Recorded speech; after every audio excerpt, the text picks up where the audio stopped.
You may or may not know that as a podcast producer, I kind of hate live productions. The main reason is the need to just let go and have faith in the process. And while I do generally have faith in my process, if something goes wrong, a live production doesn't give you any leeway to correct that. Our guest today has kind of leaned into the idea of live productions, conducting his flagship podcast, All About Android, for which he is a host and producer, live in front of an online audience. So I just wanted to talk to him about that very, very different environment. Jason Howell, welcome to the podcast. What's up? It's good to be here. Thank you.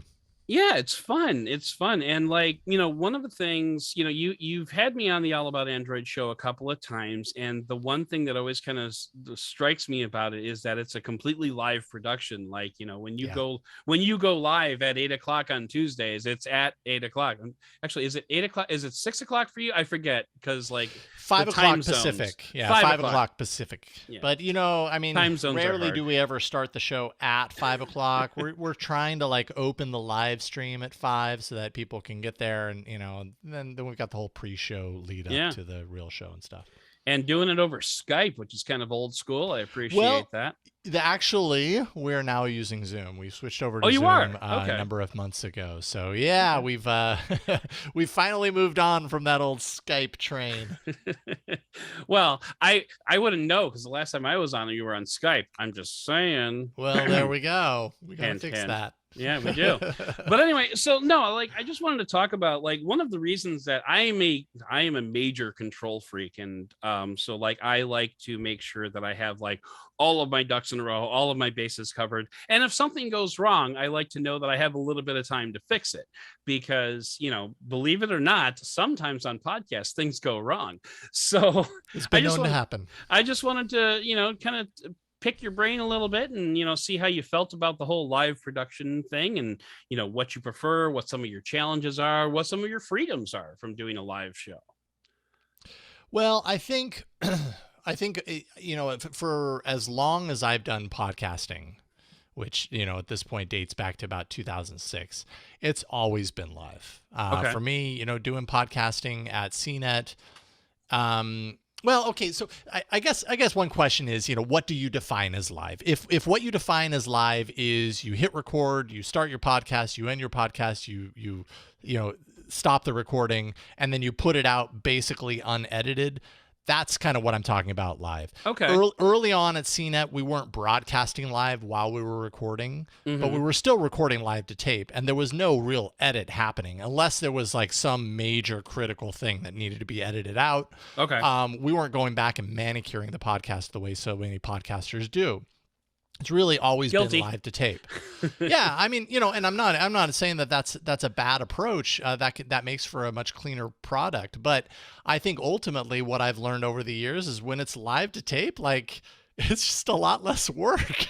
To be honest, it's less, true. And that comes in really handy when you're producing and recording multiple shows a day all the time. And especially when you're talking about really newsy topics. If something is, if we're doing a show that's all about current news, at the end of the day, what we want to get that information out to someone as quickly as possible. And so recording live to tape enables that. When you're editing, anyone who's edited anything, audio, video, knows, you could literally edit forever, because there's always something that you could perfect. And so that just makes the whole process take longer.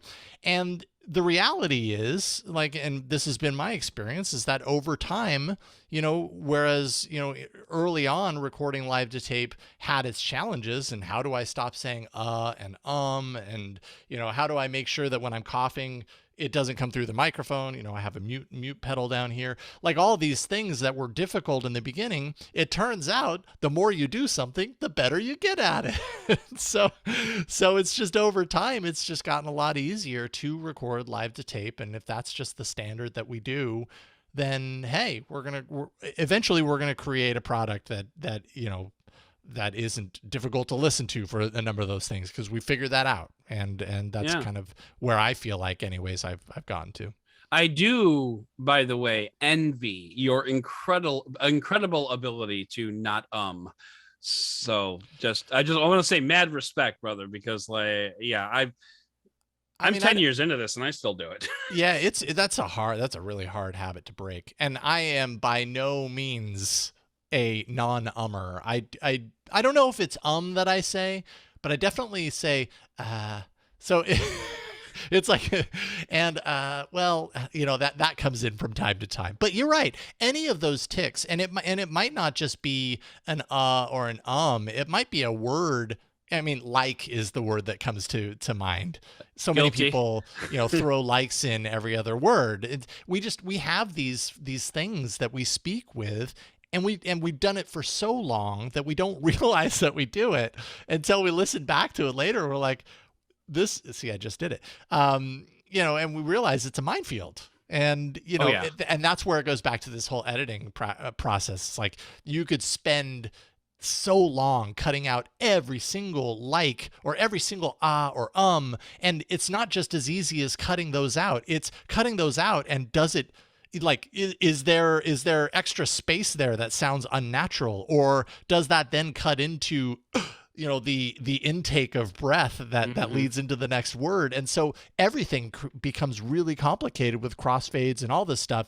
You're spending hours editing this thing that, let's be frank, like podcasts as a whole, I kind of don't want to say this, but they're kind of expendable by an episode to episode basis. Yeah. What I record right now, if I'm doing a news podcast, what I record right now is going to be totally out of touch and out of date in a week. And so if I spent all of that time editing it, that might be just like a little more effort than needs to be there. Just get better at speaking live, and you save so much time in the long run. You really do.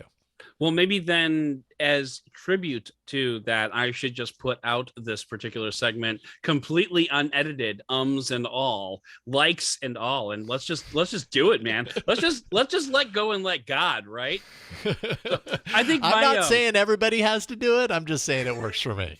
No, totally. And that is the kind of freedom that is very amazing. Like I know, because when I'm editing the podcast, I've actually gotten it down to the point where I'll do a record, and since it's scripted, I will stumble over lines, so I will have to go back and re-record those. So I'll do an edit to get rid of the stumbles, and then when I'm assembling the show, I just listen to it, and that's my QA pass. Like as I'm assembling the show, like as I'm putting in the swooshes and the news and stuff like that. And it's funny because just this past week, and I'm kind of dating this particular segment because I'm not entirely sure when it's going to air, but just this past week, I referenced iOS 5.1, which was clearly not right. And I listened to it. I'm like, I could fix that. I should fix that. I'm not going to fix that. And ultimately, I just decided to let it go because I was a little bit pressed for time as it was. So. And because you know what? We're human. We make mistakes. Yeah. It's okay. And I figured if anybody calls me out on it, I'll just be like, yeah, sorry. I caught that too. But I mean, if anyone calls you out on it, you can be like, but did you know what I meant? Right. Okay, exactly. great. Then no harm, no foul. You got there. That's the point. So what about someone like the pitfalls of doing like a live show? Like what are some of the challenges that you run into regularly on doing a live show that? Well, let me think about this. What are some of the pitfalls that come along with doing a live show? I got one right off the bat. Yeah. Prime the pump. For example, let's say a guest totally flakes out on you at the last minute. Oh boy, yeah, that's a good one. You and I are recording this 6 days before it goes to air. So honestly, if you'd come back to me yesterday and said, you know what, I hate to do this, but I just got all this stuff I got to get done, I probably could have found a replacement in the next 5 days to get you on, and or not you obviously, but to get on and still record the segment. So it wouldn't have been as bad, like, because this is the show that you just did, I should give context, is Beyond a Doubt, which is actually a live production. So if I had to get somebody, I would have just pushed it off. But I mean, it drops on the 15th to the main feed. It's complicated, I get it, but like so I could have gotten somebody else on to fill in that gap in the next 6 days, theoretically, it would have been a totally different show, obviously, but it would have been doable. So I think that's a prime example. Tech News Weekly is one of the shows I do for TWiT, and it is a interview based show. You know, we record between 11 and noon on Thursdays. We have at least 2 to 3 interviews scheduled, you know, one at 11, one at 11:15, sometimes another one at 11:30. And there have been times like it's bound to happen where we're 5 minutes until showtime and so drops out of their interview block. And it turns out we've got 3 ads, you know, who are booked for that show. So we need content for that 15-minute block. That's 20 minutes from now. What the heck do we do? And I think my advice there is ultimately like, get, you know, it's the advice that's hard to hear because I've heard it so many times, and you know I can kind of roll my eyes at it. But get comfortable being uncomfortable is kind of what I've had to learn over time, because I am an over preparer. It's really hard for me to fly by the seat of my pants, but I've had to allow myself in those situations to just expect that things are going to be okay. Find a story really quick. Like you just using this as the example, find a story really quick, or remember a story that didn't quite make it into the show that caught my attention, throw it in there. And I bet you by the end of that 15-minute block, we will have something there. It might not be as polished, or it might not be as perfect as talking to someone who wrote the article, but I bet we have opinions and thoughts about it. And I'm sure that even though I haven't written up a summary about it, I could still describe it if I took my time and everything. And at the end of the day, you know, I'd say 9 times out of 10, it works fine. And if it doesn't, again, go back to the tip that I shared earlier. You know, podcasts that like they kind of happen and then they they drift away. You know, a week later they're in many ways completely irrelevant. So it's fine. People forgive you. It's totally fine to just take what you have, and you know, it's finding comfort in being uncomfortable. That's really hard for me.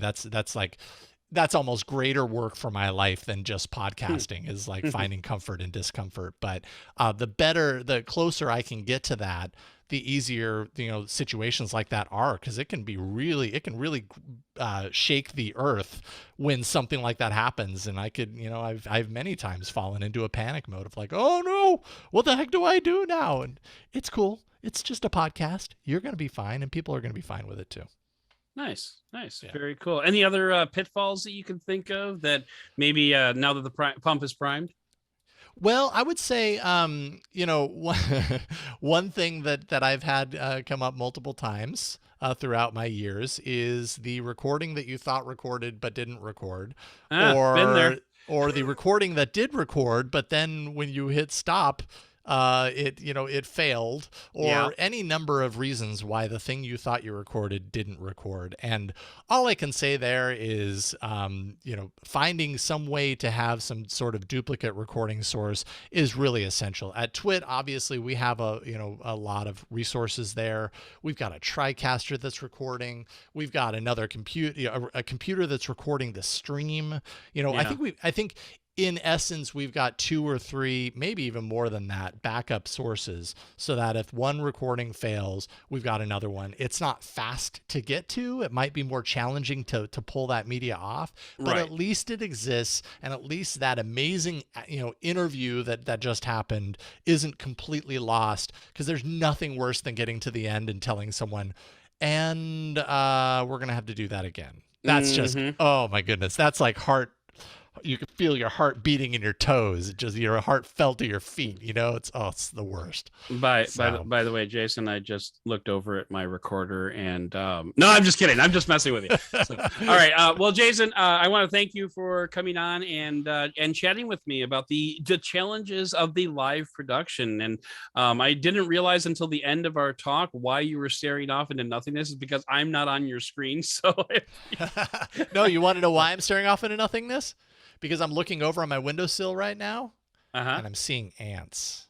Oh, and there's a number of them. So after we're done here, I'm going to be doing some ant remediation, because it's raining outside, and so they come inside, and that freaks me out. I'm going to get rid of those ants. Yeah. Well, okay, you go get rid of those ants.